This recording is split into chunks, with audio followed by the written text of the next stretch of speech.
Voy a releer los versículos que son Santiago capítulo 5, versículos del 7 al 12. Dice, por tanto, hermanos, tened paciencia hasta la venida del Señor. Miren cómo el labrador espera el precioso fruto de la tierra, aguardando con paciencia hasta que reciba la lluvia temprana y la tardía. Tened también vosotros paciencia y afirmad vuestros corazones, porque la venida del Señor se acerca. Hermanos, no os quejéis unos contra otros, para que no sean condenados. He aquí el juez está delante de la puerta. Hermanos míos, tomad como ejemplo de aflicción y de paciencia a los profetas, que hablaron en el nombre del Señor. He aquí tenemos por bienaventurados a los que sufren. Habéis oído de la paciencia de Job y habéis visto el fin del Señor, que el Señor es muy misericordioso y compasivo. Pero sobre todo, hermanos míos, no juréis ni por el cielo ni por la tierra, ni por ningún otro juramento, sino que vuestro sí sea sí y vuestro no sea no, para que no caigáis en la condenación. Muy bien. Esta última parte, sección de Santiago que vamos a estar estudiando, como pueden ver, básicamente estamos entrando en la última parte de la carta de Santiago, que yo creo que ha sido edificante para todos nosotros, una carta enfocada a la practicidad de la vida cristiana. Y en esta última parte entramos a la fe puesta en práctica, pero en relación con la segunda venida de Cristo. Sí, es una parte fundamental. Ustedes vieron que primero va a exhortar a sus lectores a demostrar paciencia a la espera de la manifestación gloriosa de nuestro Señor, y en segundo lugar nos exhorta a practicar una vida basada en este principio, en el principio de la espera. ¿Sí? Entonces, eso es lo que vamos a estar estudiando esta mañana. La fe puesta en práctica con relación a la segunda venida de Cristo, primeramente, hacia tener paciencia en la espera de Cristo, y en segundo lugar, a manifestar una ética que corresponda con una vida que espera la manifestación de Cristo. En primer lugar, tenemos este versículo, dice, por tanto, hermanos, tened paciencia hasta la venida del Señor. Sí, la expresión sean pacientes es un verbo, dice Luis Carballosa, que es imperativo y sugiere la idea de urgencia. Sí, este comentador, Luis Carballosa, yo se los he recomendado varias veces. De él he tomado varios de lo que hemos estudiado para las cartas de Santiago, de Filipenses, de Efesios. Y me gusta porque él señala que la expresión involucra urgencia. De hecho, está basada en dos palabras, en la unión de dos palabras, que es macros, que significa largo, y timos, que significa emoción de la mente. Esa expresión o esa unión de palabras quiere decir la actitud que es capaz de sufrir la tardanza o de sobrellevar los sufrimientos sin desmayarse. Es esa la intención de la expresión. Es la mente que es capaz de sufrir la tardanza. El apóstol Pablo también al respecto dijo que nosotros lo tenemos por tardanza. Porque para nuestra perspectiva humana el tiempo pasa rápido. Somos como la flor del campo, ¿no? Dice también la palabra, que un día sale del capullo, florece y al día siguiente se marchita y se cae. Así es nuestra vida, y desde nuestra perspectiva podríamos pensar que la venida del Señor se está tardando. Pero sin lugar a dudas, el Señor no retarda su venida, dice el apóstol, sino que lo hace esperando que nosotros todos procedamos al arrepentimiento. Es decir, que hasta que la cuenta máxima de creyentes a los cuales Dios ha llamado no se conviertan al Evangelio, el Señor no va a volver. No está tardándose, sino está esperando. Son cosas muy diferentes. Sí, a diferencia de algunos, yo recuerdo que alguna vez escuché que hasta que la última persona del mundo no escuchara el Evangelio, el Señor no iba a volver. Pero no es esa la idea del Señor, sino que el Señor retrasa su promesa esperando que todos aquellos que Él ha elegido se conviertan al Evangelio. Es decir, que cuando la última persona que el Señor ha escogido crea en Él, Él va a volver. ¿Cuándo sucederá eso? Nosotros no sabemos. Pero definitivamente, hermanos, nosotros somos invitados por el apóstol Santiago a ser pacientes hasta la venida del Señor. Es decir, Santiago nos impulsa a entender que este tiempo es un tiempo de ser pacientes. Vean ustedes que no es el tiempo de regocijarnos en que Él ya ha vuelto. Nos regocijamos en que Él resucitó, pero no ha vuelto. Es decir, que la alegría que podemos tener ahora, la plenitud que podemos sentir ahora y la comunión con el Señor no son a plenitud. Aún esperamos que Él sea manifestado, y por eso este tiempo no es el tiempo de celebrar y festejar, y tampoco es el tiempo de dormir en los laureles, ni tampoco es el tiempo de relajarse. Es el tiempo de ser pacientes. ¿Qué involucra la paciencia? Bueno, ya lo dije, resistir es la actitud de ser capaz de sufrir la tardanza. Es decir, que el tiempo que esperemos en lo que el Señor vuelva puede ser un tiempo de sufrimiento, puede ser un tiempo de cansancio, de desmayo.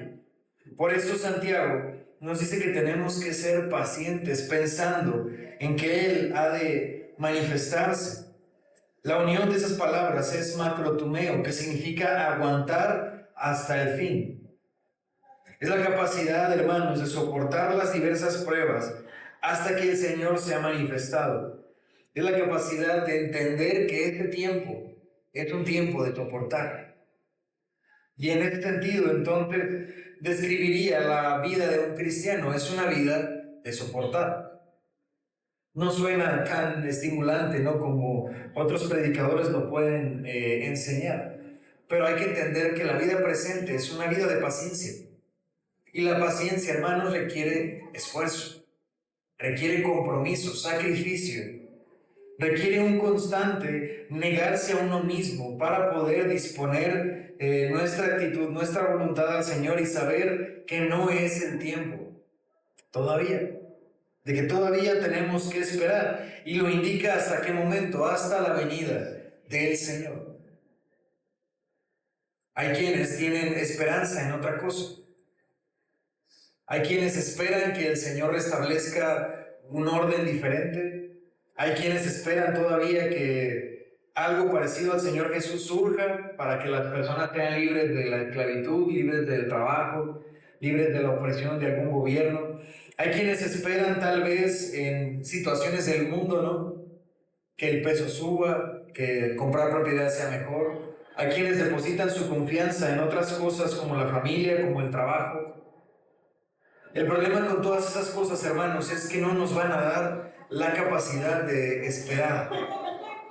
En donde nosotros podemos tener paciencia, porque el resultado de nuestra paciencia tiene su fruto siempre, es en la venida del Señor. Es el único hecho realmente garantizado. Ninguna otra cosa en el mundo está tan garantizada y está tan puesta en un banco confiable que la esperanza en que el Señor Jesús va a volver. Y esta es la gran esperanza de la Biblia. Si alguien sabían ustedes eso, por una vez que la Biblia habla de la primera venida del Señor, habla 8 veces de su regreso triunfal como el Dios de este mundo. ¿Sí sabían eso? Es decir, que la Biblia en el Nuevo Testamento habla más del Señor Jesús volviendo como Rey entronado, como el Señor glorioso y todopoderoso, que su venida como un niño, como un Dios encarnado en un niño. Habla la Biblia mucho más de eso que de su primera venida. Sin embargo, nosotros hacemos una fiesta en donde celebramos que Él nació, ¿verdad? ¿No suena algo ilógico? No digo que esté mal, ¿no? Quienes tengan ese enfoque en las fiestas que se acercan, tampoco lo voy a decir que eso está mal. Está bien que celebremos que el Señor Jesús nació, pero es más importante que esperemos que Él vuelva. Ese es realmente el centro de la Biblia. Si ustedes se han preguntado de qué se trata la Biblia solo tiene una historia. La historia de cómo el Señor Jesucristo vuelve a este mundo como Rey entronado. De eso se trata. Ni siquiera se trata al final de nosotros. Nosotros somos un pasaje en la eternidad de Cristo. Por eso nosotros le agradecemos y nos humillamos hasta nuestras rodillas y le decimos: Señor, gracias porque en tu majestad me escogiste a mí, porque en tu eternidad yo no significo realmente nada. Él seguiría siendo Dios si yo fuera creyente o no. Él seguiría siendo el Dios majestuoso si yo le entregara mi vida o no, si yo lo confesara o no. Él seguiría siendo Cristo. Entonces, ¿de qué se trata la Biblia? ¿De qué se trata este hermoso libro? Se trata de Cristo, no de su nacimiento, de su entronamiento como Rey para siempre.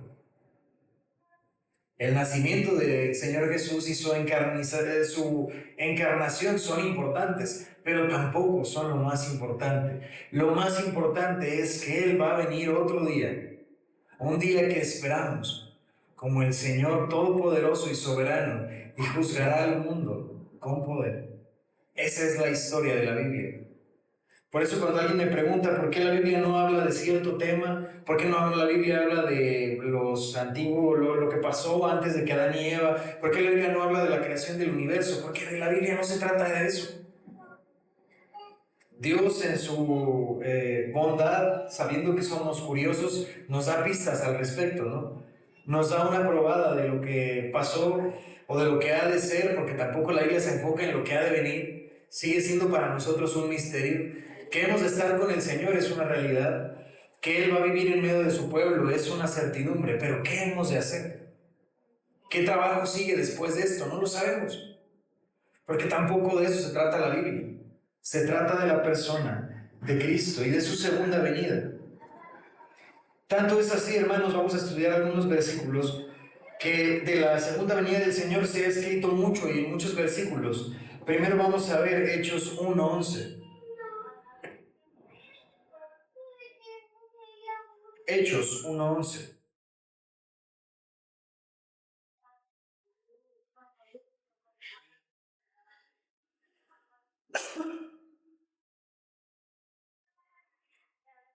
Hechos 1:11.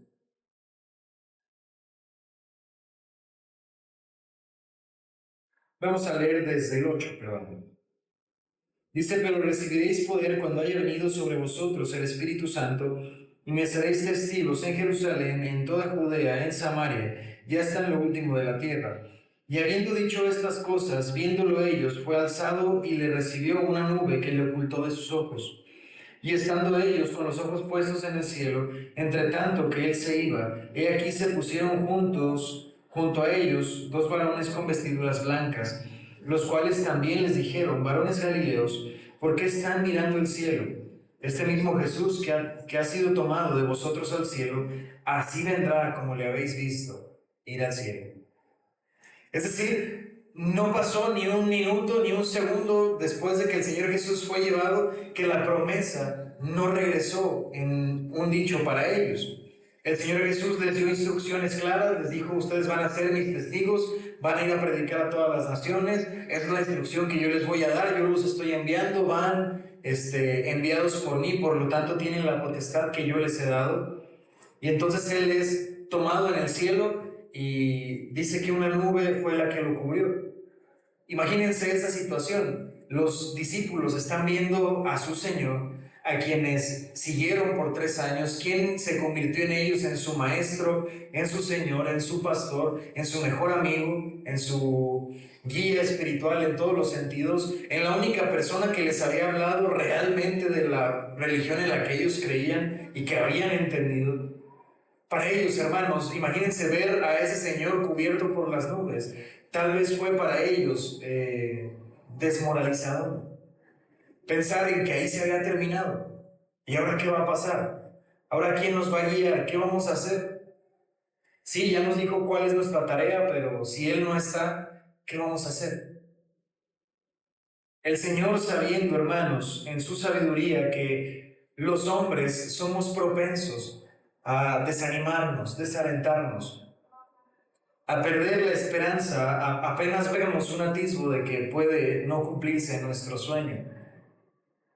El Señor envía a estos 2 ángeles a que se pongan junto con ellos y ellos les preguntan, ¿qué es lo que están viendo? Pues así como Él fue tomado en el cielo, así lo van a ver regresar. Es decir, no es una segunda venida la del Señor Jesucristo metafórica. No es que el Señor va a volver en la mente de todos y en nuestros corazones. No es eso. Ni tampoco cuando hablamos de la segunda venida del Señor nos referimos al rapto que muchos nombran. Que dicho sea de paso, algún día hablaré largo y tendido al respecto porque creo que hay mucha confusión al respecto. pero no se refiere a eso. La segunda venida del Señor Jesús, dicen estos ángeles, que va a ser tan literal como ellos lo vieron irse, así lo van a ver regresar. Es decir, no en ideas, no en nuestro corazón, no en un reino espiritual, en un reino físico, terrenal, espiritual sí también, pero físico, material. Así como lo vieron partir claramente con los ojos, así con los mismos ojos, lo vamos a ver regresar, pero entronizado. Ya no como el siervo sufriente, sino como el Señor coronado, como el león de Judá, como el rey de reyes. Después, hermanos, vean ustedes, Apocalipsis 1:7.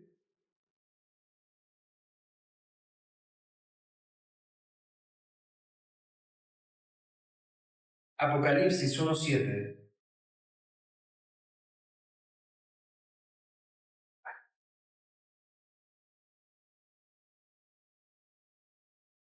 Voy a leer desde la segunda parte del 5. Dice, al que nos amó y nos lavó de nuestros pecados con su sangre y nos hizo reyes y sacerdotes para Dios, su Padre. A él sea la gloria e imperio por los siglos de los siglos. Amén. He aquí que viene con las nubes y todo ojo le verá, y los que le traspasaron y todos los linajes de la tierra harán lamentación por él. Sí, amén. Dice claramente aquí Juan que así como tan claro como el mediodía, así como nosotros podemos ver con los ojos, así a ese rey, a ese Dios que nos hizo a nosotros y nos escogió para ser su linaje, su sacerdocio. Así lo vamos a ver con nuestros ojos entre nubes, descender también a la tierra, pero glorificado. Y otra vez repito, no en una idea o en la mente o en el corazón, sino realmente físico, visual. Y dice que todo el mundo lo podrá ver. Y dice que harán lamento por él. ¿Por qué lamento?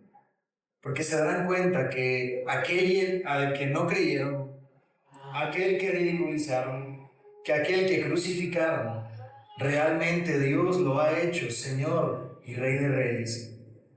La diferencia, hermanos, es que ahora ese Señor y ese Rey de Reyes tiene los brazos abiertos en amor para que todos podamos acercarnos y confesar que Él es el Señor Jesucristo, nuestro Salvador, el que perdona nuestros pecados. Pero en ese día, el día que Él vuelva, hermanos, ese día ya no se puede cambiar. Ese día no viene como el Dios amoroso, ese día viene como el juez y Rey y Señor. Ese día no hay más opciones.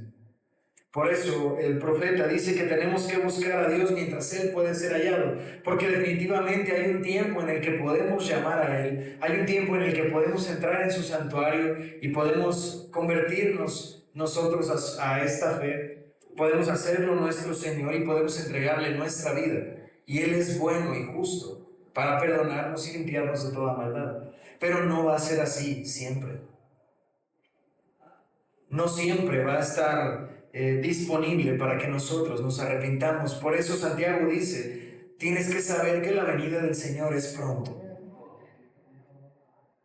Que tal vez a ti te cuesta entenderlo, o tal vez sea para nosotros mucho tiempo, pero Él viene pronto. Otro pasaje que nos habla al respecto es Mateo 25, 31 al 34. Mateo 25, 31 al 34.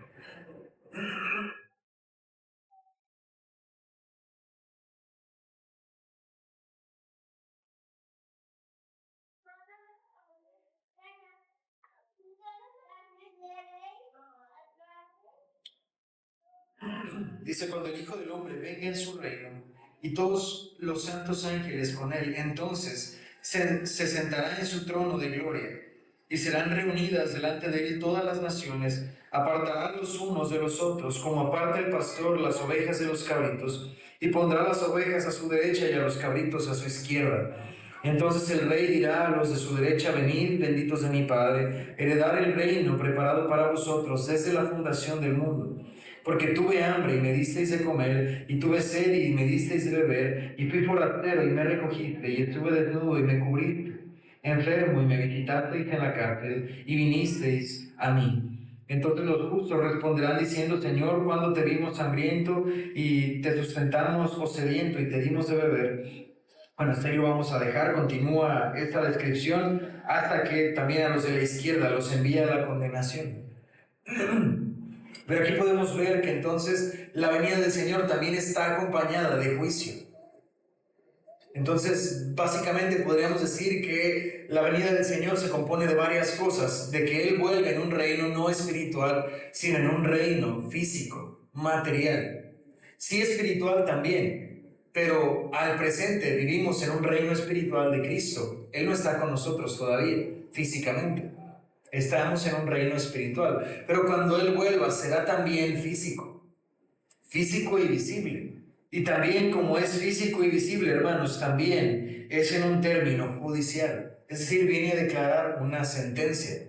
Porque ya no es el cordero inmolado, ya no es el siervo sufriente, es el Rey y Señor de señores. Entonces, a la luz de esto, hermanos, esa es la esperanza del cristiano. Eso es lo que Santiago dice que nosotros esperamos. Vamos a volver a nuestros versículos.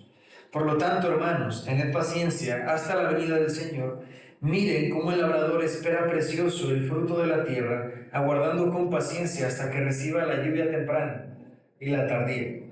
Aquí Santiago nos dice que nosotros tenemos que esperar la venida del Señor y tenemos que aguardar como el que siembra. Porque en Palestina, hermanos, hay dos grandes tiempos que tiene que medir el que se dedica a la siembra de cultivos. Al menos en la época en la que estamos hablando. En el presente no sé, ¿verdad? Pero en la época en la que estamos hablando había dos épocas de lluvia. Una era en octubre, noviembre, y era la primera lluvia o la lluvia temprana, que cuando era esa lluvia era muy intensa y muy fuerte, entonces lograba permear todo el suelo de agua. Entonces esa era la señal para que los sembradores salieran a poner la semilla en la tierra. ¿Sí? Ellos tenían que aprovechar este mes y medio para poder hacer todo el sembradío que iban a tener. Y después el otro era en marzo y abril. En marzo y abril es la lluvia tardía. Esa era la señal de que es hora de que comienza la cosecha.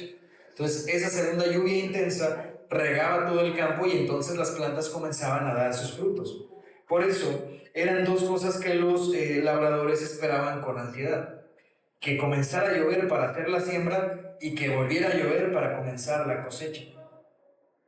Entonces Santiago nos dice que así como el labrador espera pacientemente el fruto de la tierra, nosotros tenemos que aguardar la venida del Señor de la misma manera. ¿Por qué? Porque el labrador podía, en su disposición estaba el esperar y el poner la semilla, pero él no daba el crecimiento, ni tampoco podía poner la lluvia. Es decir, él está a la expectativa de que en el mundo pasen cosas a las que él no tiene control. ¿Se fijan? Él tenía que esperar, digamos que estuviera en junio, julio, agosto, septiembre. Tenía que esperar hasta octubre. Y en octubre tenía que estar listo para comenzar a sembrar. Y después de sembrar, hermanos, tampoco tiene el control. En aquel entonces no existían los métodos de riego como los conocemos hoy en día.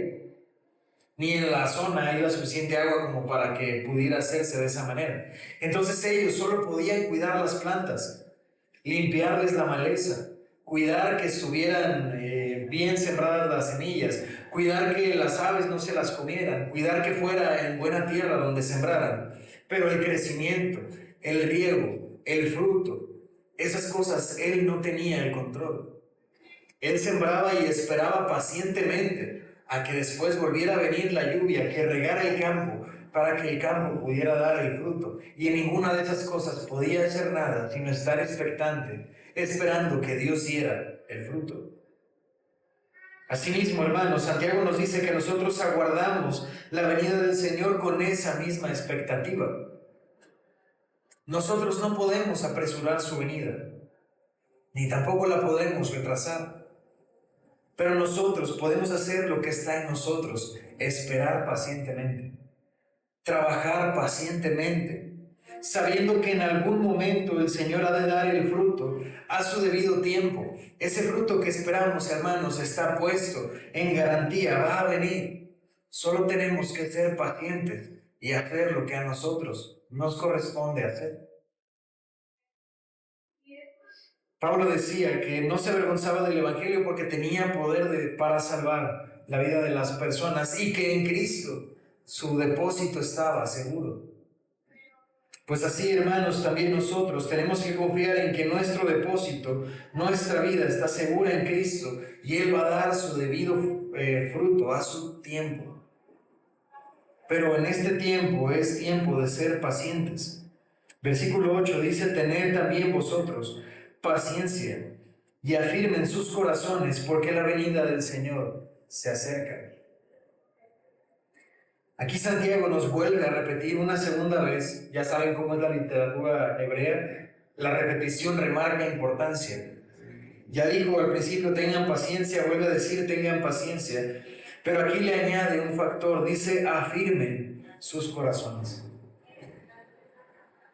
Porque el Señor sabe, hermanos, que como humanos nosotros somos propensos a ser inconstantes, a desanimarnos, a desmotivarnos, a girar nuestra cabeza y ver otra cosa que para nuestra vista sea más atractiva. Santiago dice: afirma tu corazón porque la venida del Señor se acerca. Ahora, ¿de dónde han escuchado ustedes antes eso? ¿Recuerdan ustedes a Josué? A Josué le dijo lo mismo: que tu corazón cobre valentía. Yo solo te pido que te esfuerces y que seas muy valiente. Ten valentía, ten valor. La promesa del Señor: te he de dar la tierra prometida, pero te pido que seas paciente, que tengas valor, que sepas esperar. Esfuérzate y sé valiente. Pues aquí Santiago, hermanos, pareciera que está tomando la idea del Antiguo Testamento, la idea del Señor hablando con Josué, y nos dice a nosotros: tengan valor. Afirma tu corazón significa determínate. Toma determinaciones serias en tu vida. Cuando nos dice, hermanos, que nosotros tenemos que afirmar nuestros corazones, la pregunta que nos surge es: ¿cómo afirma alguien su corazón? Ya dije yo, no tener convicciones serias, pero incluso nos preguntamos: ¿cómo se hace eso? Bueno, hermanos, no sabría decirte a ciencia cierta cómo una persona tiene o se desarrolla una convicción en su interior, pero sí te puedo decir que no puedes tener convicciones de cosas que no están en tu mente, que no están en tu corazón, que no procuras y que no buscas. Las convicciones que hay en tu corazón, las buscaste, las estudiaste, las conociste, te relacionaste con ellas, aprendiste a amarlas y lo abrazaste con todo lo que es tu existencia, y tu misma persona está fundada sobre esas convicciones. Entonces, ¿cómo puedes afianzar tu corazón? ¿Cómo puedes fortalecer tu corazón? Bueno, te puedo decir que leyendo la palabra de Dios. ¿Cómo puedes afianzar tu corazón en algo que no conoces? Si no conoces su palabra, ¿cómo podías tomar valor en ella? Sería imposible. En tiempos de oración y de meditación, ¿cómo podrías esperar en el Señor gozoso, pacientemente, si no le conoces? Si no clamas a Él, si no añoras su presencia, no podrías, no tendría sentido. Sirve a tu Señor, haz algo por su servicio. Predícale a las personas que te rodean, presta tu servicio a los hermanos, ora por aquellos que tienen necesidad, visita a los que están enfermos. Extiende tu mano en favor de alguien que está desfavorecido, porque entonces de esa manera afianzas tu corazón y desarrollas convicciones. De otra manera no se puede hacer. No creamos que por decirle a Dios: dame más firmeza en el corazón, eso va a suceder. No es magia. Se necesita compromiso, ganas de conocer su palabra, ganas de estar relacionado con Él, ganas de prestar mi vida a Él. De esa manera afirmas tu corazón. Porque en el momento de tentación la palabra de Dios te respalda, te asegura, afianza tus pies.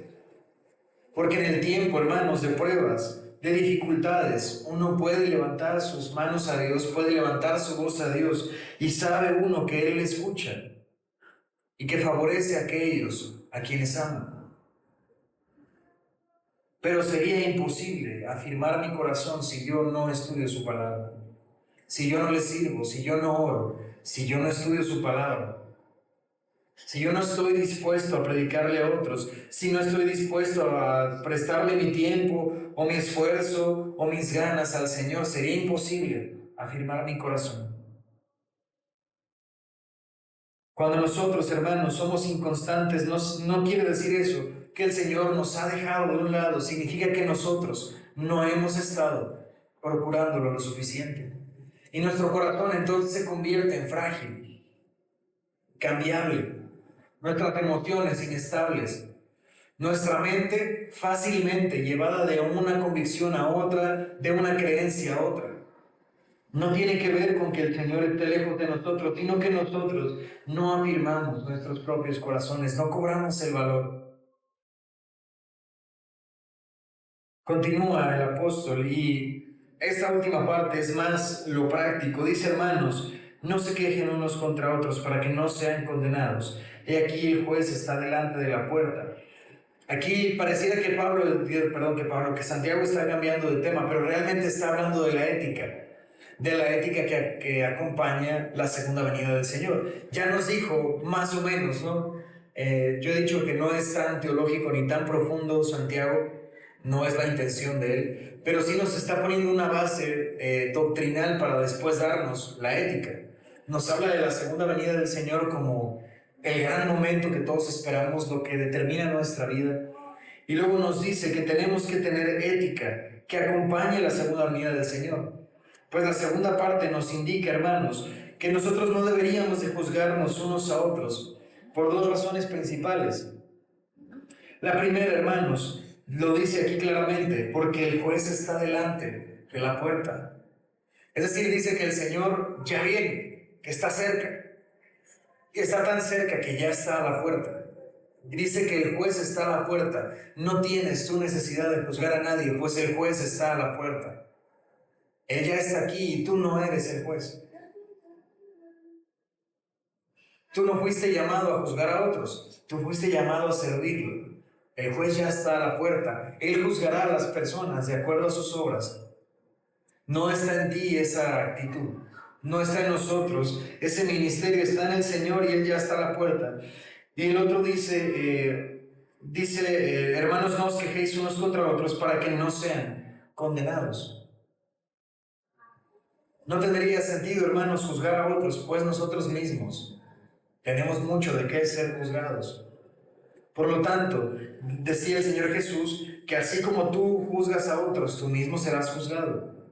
Y que cuando quieras mirar la paja en el ojo ajeno, mires primero la viga que está en el tuyo. Entonces no es conveniente que juzguemos a otros. Y hay una tercera razón que, aunque no la dice Santiago, me parece que es muy lógica. Lo menciona, lo escuché del pastor Miguel Núñez, y él dice, no tiene sentido porque las personas que te acompañan en el trayecto son tus hermanos. ¿A quién tienes que entienda lo que tú pasas, sino a tu hermano que está a tu lado? ¿A quién tienes como resguardo, como retaguardia, como guardaespaldas, si no es a la iglesia universal del Señor, a los hermanos que han creído en lo mismo que tú? Pero así como tú cometes errores, ellos también cometen errores. Por eso dice, no los juzgues. Porque juzgándolos a ellos, te juzgas a ti mismo. Mejor hay que apoyarnos de ellos. Entonces la ética, hermanos, de entender que el Señor Jesús ya viene, también es saber que a los que tenemos es a nosotros.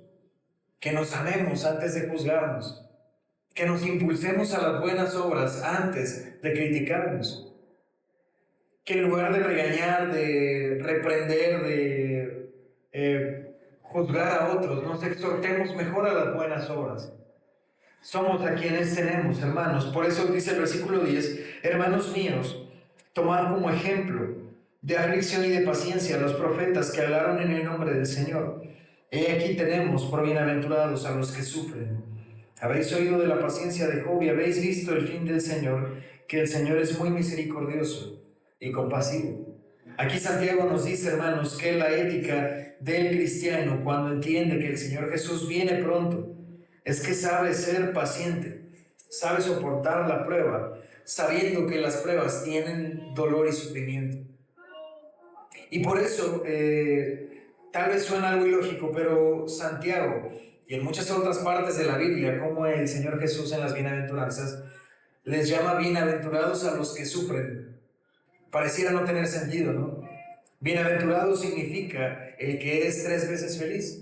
Es la definición de la bienaventuranza. Es decir, aquella persona que es plenamente gozosa, dice Santiago, es al que sufre.